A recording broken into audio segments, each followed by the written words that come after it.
Hello नमस्कार। मैं doctor Surendra खंसली ज्योतिष आचार्य ज्योतिष की इस नई श्रृंखला में आपका स्वागत करता हूं। दोस्तों, आज बात करने जा रहे हैं हम स्कॉर्पियो साइन की, वृश्चिक राशि की। वृश्चिक राशि ठीक राशि चक्र की 8वीं राशि है।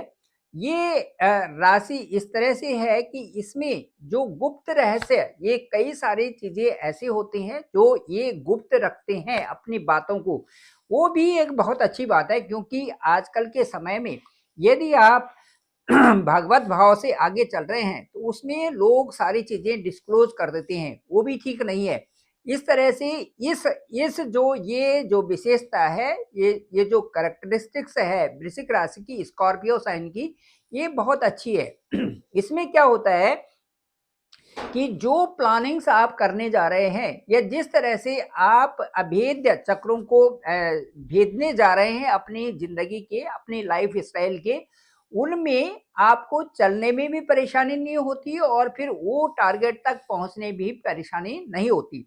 अब इस समय आपके साथ में जो सबसे बड़ा जो परिवर्तन है, वो शनि का परिवर्तन इस समय समझा जा रहा है और है भी। शनि जो ये एक प्लेनेट है, वो एक सर्वोच्च न्यायाधीश के रूप में और प्लेनेट के साथ में है। सभी न्यायाधीश ही हैं, लेकिन सर्वोच्च न्यायाधीश हम शनि को मानते हैं। वो इसलिए मानते हैं कि इनका जो ड्यूरेशन है, वो सबसे ज्यादा 2.5 ईयर्स का एक हाउस में रहना है। एक हाउस का मतलब है कि जो भी वो हाउस होगा, उससे संबंधित परिणाम उस समय आएंगे। अब मैं आप वृश्चिक राशि वालों को बताना चाहता हूं कि जब भी शनि की दशा आती है और जब भी जो है शनि संचरण करते हैं, एक बहुत बड़ा त्योहार के रूप में वो मनाया जाता है। वो कैसे मनाया जाता है, त्योहार कैसे है? क्योंकि शनि का संचरण एक बहुत प्रभावित करने वाला होता है। यदि वहां पे उस समय चंद्रमा होता है तो बहुत शुभ माना जाता है। इसी तरह से एक त्योहार इसलिए सबके लिए है क्योंकि 2.5 साल का पीरियड जो है शनि से ही संबंधित होने वाला होता है। आपकी जो राशि है, आपकी जो वृश्चिक राशि है, उसके ठीक जो है 4th हाउस में शनि इस समय चल रहे हैं। तो शनि का 4th हाउस में चलने का मतलब है कि यदि आपको पता है कि मेरी इस समय शनि की ढैया है, तो आपने जिन जिन लोगों को ये पता है कि आपकी शनि की ढैया है, तो उनको ढैया के शुरुआती दौर भी पता होना चाहिए था। यदि शुरुआती दौर उनको पता होता, ठीक 2.5 साल पहले की बात यदि हम कहें, और 2.5 साल पहले उनको यदि शनि के बारे में पता होना चाहिए था कि शनि क्या है सबसे पहले, तो शनि का सबसे पहले आप यही मानते कि सर्वोच्च न्यायाधीश हैं। नंबर 2 ये मानते कि शनि के साथ में जब शनि की दशा आती है या शनि का जब गोचर आपके सुख भाव में होता है, तो मतलब कार्यों को धीरे धीरे चलना शुरू हो जाता है। कार्यों की स्पीड नहीं होती, कार्य धीरे धीरे होते हैं। दूसरा, तीसरा ये है कि शनि की ढैया जब आती है तो आपको एक डिसिप्लिन मेंटेन करना होता है। चौथा ये है कि आपको आलस्य छोड़ने पड़ते हैं। और पांचवा ये है कि टारगेट को आपको भूलना नहीं होता है। ये 5 चीजें यदि आपने शुरुआत में जिन लोगों ने बनाई होगी वृश्चिक राशि वालों ने, वो इस समय स्वस्थ होंगे और शनि के प्रभाव से भी उन पर कम प्रभाव पड़ा होगा। लेकिन इसके ठीक विपरीत स्थिति में जिन लोगों ने इनका पालन नहीं किया होगा, वो कई अपने रास्ते से भटक गए होंगे, क्योंकि जो कार्य उनके चल रहे थे, सामान्यतः जो कार्य चल रहे थे, उसमें रुकावट आना, उसमें किसी प्रकार से हार्डल ऑब्स्टेकल्स आना, ये जाहिर करता है कि आपने वो रास्ता छोड़ करके दूसरा रास्ता शुरू कर लिया। आपने उन परिस्थितियों से आप भाग गए जो परिस्थितियां शनि के द्वारा दी जानी थी या शनि के द्वारा जो परिस्थितियां चल रही है। इसलिए इन सब चीजों का आकलन न होने से कई सारी परेशानियां, शनि की जो दशा है, अंतरदशा है, या शनि का जो संचरण है, ट्रांजिट है, उस समय ये सारी परिस्थितियां बन जाती है। इसलिए मैं ये कहूंगा कि लाभ हानि जीवन मरण यश अपयश विधिहात, ये लिखा हुआ है। दूसरा ये है कि कर्म प्रधान विश्व करि राखा, जो जस करस सो तस फल चाखा। तो ये जो दोनों के दोनों शनि के ही पोर्टफोलियो की साथ में ये रहते हैं कि भाई, एक तो ये है कि जो आपके भाग्य में लिखा हुआ है वो आपके साथ होने हैं। अब होने हैं तो दशा अंतरदशा आने पर आपने उनको किस तरह से कार्यान्वयन करना है, किस तरह से एक्टिवेट करें, किस तरह से कार्य की इनिशिएशन करें, किस तरह से कार्य शुरुआत हो, किस तरह से मेथड्स उसमें अप्लाई करें, कैसे वो चीज़ें अच्छे अच्छे रूप में हो, ये सारी चीज़ें होती है। दूसरा ये है कि कर्म के रूप में आप किस तरह से सक्षम हैं, कर्मों को आप कैसे जानते हैं, कर्मों के बारे में आप कितना आपको परिचित है। यदि आप कोई काम करना चाह रहे हैं, यदि आपने काम कोई किया हुआ है, जिसका आपको अनुभव है, तो उसमें आपने 100% देना है। यदि आप 100% दे रहे हैं, तो आपको ये प्रभाव जो शनि की जो ढैया के प्रभाव है, उन पे आप पे कम पड़े होंगे। इन चीज़ों को समझना और इन चीज़ों के साथ में चलना। दूसरा, शनि के जो डिसिप्लिन्स हैं, उनको फॉलो करना, इससे काफ़ी चीज़ें काफ़ी हद तक वो चीज़ें प्रभावित नहीं होती। ठीक उसी तरह से जैसे कि आपकी आज्ञा के बिना कोई आपको दुखी नहीं कर सकता, क्योंकि आप उस समय उस परिस्थितियों में जा रहे हैं, इसलिए आप दुखी हो रहे हैं। यदि आप उन परिस्थितियों को अपने दिमाग से छोड़ रहे हैं, तो आप दुखी नहीं होंगे। तो आपने ये आकलन अपने आप में स्वयं का आकलन करना है, वही माया है और वही जो है ग्रहों का प्रभाव है।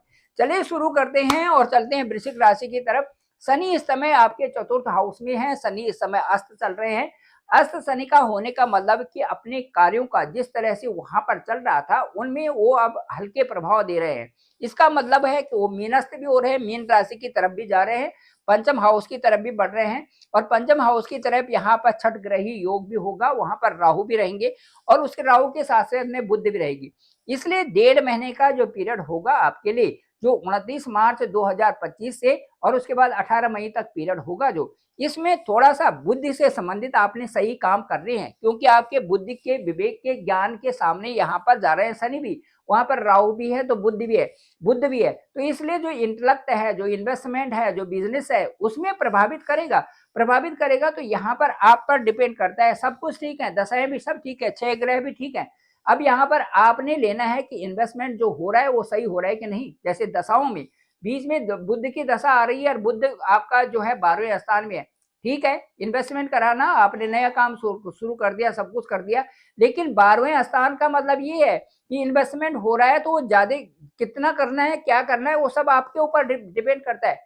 12वें स्थान का मतलब है खर्चा, खर्चे का मतलब है इन्वेस्टमेंट, इन्वेस्टमेंट का मतलब कितना करना है, क्या करना है, दूरस्थ क्षेत्रों से, विदेशों से एक्सपोर्ट इंपोर्ट में कितनी आय होगी, या एस्ट्रोलॉजी में आपका बाहर से क्या आएगा, या आपकी जो और साधना है और जो व्यवहार है, जो आपका व्यापार है, उसमें कितना पैसा आएगा, कितना आप लगाना चाहते हैं, ये सब आप पर डिपेंड करेगा। तो इस तरह से यहाँ पर 6 ग्रहों का होना और 6 ग्रहों के साथ में जो राहु का भी होना, बुध का भी होना, इसका मतलब है कि सीधे आपकी बुद्धि पर किसी न किसी तरह से अटैक होना, बुद्धि के साथ में बुध का भी होना, राहु का भी होना। इसलिए आपने अपने तरफ से स्वतंत्र रूप से विचारों से आपने अपनी जो डिसीजन जो आपके होंगे, वही सर्वमान्य होंगे और उसी के अनुसार आपने कार्य करना है। 1.5 महीने का पीरियड यहाँ पर इस तरह से होगा।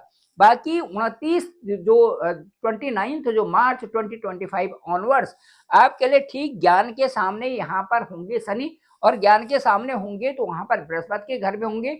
जैसा कि पूर्ववत भी कहा गया है कि जो वृश्चिक राशि के लिए जो 2.5 साल आने वाले हैं, ये बहुत अच्छे रहेंगे।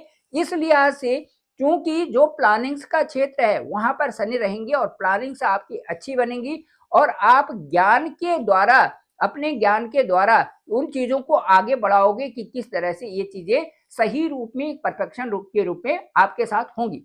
जैसे कि कोई भी रिपोर्ट बनाने से पहले, इन्वेस्टिगेशन रिपोर्ट से बनाने से पहले, सबसे पहले हम उस कंप्लेंट को लेते हैं जिसमें कि होता है कि इस तरह से ये चीजें हुई है। अब उस कंप्लेंट का हम सोर्स भी जानते हैं, सोर्स कहाँ से आया, किस प्रकार से हुआ, कैसे वो कंप्लेंट्स आपके पास तक आई। अब उस कंप्लेंट में ये देखना है कि क्या क्या एलिगेशंस हैं, उनके उनके ऊपर फिर आपने ये देखना है कि ऑब्जर्वेशन क्या है, क्या उसके साथ में सपोर्टेड डॉक्यूमेंट्स हैं, एविडेंस कितने हैं, और उनके आधार पर, उनके जो एविडेंस के आधार पे आपने ये छानबीन करनी है कि भाई वो चीजें वास्तव में सही हैं या नहीं है। ठीक इसी तरह से आपके साथ में यहाँ पर पंचम स्थान में जैसे ही यहाँ पर शनि आएंगे, ये सारा चीजें आपके साथ में शुरू हो जाता है। अब ये खेल शुरू हो जाता है, उसके बाद जैसे हम रिपोर्ट में आगे जाकर के पूरे ऑब्जर्वेशन देखते हैं, पूरा डिटेल्ड में देखते हैं, उनसे कंसर्न फाइल्स का पूरी अच्छी तरह से विवेचन करते हैं, वो आपके सामने अब है। वृश्चिक राशि वालों के साथ में अब आएगा। अब 29 मार्च ऑनवर्ड्स ये सारी चीजें होंगी। अब उन सारे चीजों को देखते हुए फिर आप अपने लिए बनाएंगे कि वास्तव में ये चीजें ये दिखाती हैं और इनसे ये इम्पैक्ट था, ये इम्पैक्ट अच्छा था या गलत था, और कंक्लूजन में आप ये यहां तक पहुंचोगे कि जो कंप्लेंट आई थी उसमें इस तरह से थी, इसमें इस तरह से एलिगेशन थे, लेकिन लास्ट में जाकर आप ये कहेंगे कि लोग, लेकिन ये जो कंप्लेनेंट था ये रूटीन सबकी कंप्लेंट करता है और इसमें ये चीजें नहीं पाएगी, थोड़ा सा जो माइनर था वहां पर ये दिखाई दे रहा है, इसके लिए इस तरह से उनको इनको एडवाइस दी जा सकती है और उसका कंक्लूजन करके आप रिपोर्ट को आगे बढ़ा सकते हो। फैक्चुअल जो उस पर आधारित ये होना चाहिए। यही इस समय वृश्चिक राशि वालों के साथ में है कि आपका जो ज्ञान का जो जहां पर ज्ञान है, जहां पर बुद्धि है, जहां पर विवेक है, वहां पर आपके लिए रिपोर्ट आ गई है शनि के द्वारा। अब उस रिपोर्ट को आप पर डिपेंड करता है कि उसको आप कैसे चलाएं। ये केवल और केवल आप पर डिपेंड करता है कि आपके 2.5 साल जो है आपके लिए चमकते हुए होंगे, इसमें कोई संदेह की बात नहीं, क्योंकि आपने ही करना है, आपके पास ही है और आप ही उसमें आगे जाएंगे। यदि आप डिटरमिन होकर के अपने अच्छे एफर्ट्स करते हैं और अच्छी मेहनत करते हैं तो आप 100% 2-2.5 साल आपके लिए, 2025 भी, 2026 भी और 2027 भी आपके लिए उन्मुक्त वातावरण में जीने के लिए है, जिसमें आप पैसे भी कमाओगे, आपके करियर में भी गेन भी करेंगे, साथ साथ में आपका व्यवसाय भी चलेगा, आपका बाहर से भी अच्छा पैसा आएगा और साथ साथ में अपनी उन्नति पर आगे बढ़ेंगे। Thank you very much. मैं डॉक्टर सुरेंद्र कंसली, ज्योतिष आचार्य। आप अपना जो है होरोस्कोप, यदि आपका होरोस्कोप मेरे पास आता है तो मैं उसमें यही देखूंगा कि आपका लग्न क्या है, लग्नेश क्या है, आपकी दशा क्या है, अंतर्दशा क्या है, इस समय आपके साथ में कौन सी परिस्थितियां चल रही हैं और उससे जो है आपका फाइनेंशियल ग्रोथ कैसे हो रहा है, किस तरह से आप आगे बढ़ रहे हैं और कौन कौन सी चीजें आपको वहां पर देखने लायक होंगी। Thank you very much. और आपका जो ओवर फोन मेरे से डिस्कशन होगा, जो भी मेरा अनुभव होगा मैं जरूर शेयर करूंगा और उससे आपको जरूर जागृत करूंगा कि ये चीजें इसमें फैक्चुअल आ रही हैं और इस तरह से आपने अनुभव से इन चीजों को आगे बढ़ाना है। साथ साथ में मैं आपसे अनुरोध करना चाहूंगा कि मेरे इस चैनल को आप जरूर सब्सक्राइब करिए, सबको भेजिए ताकि सबको इसकी जानकारी हो सके। Thank you very much. आप सभी लोगों का आभार, आप सभी लोगों का धन्यवाद।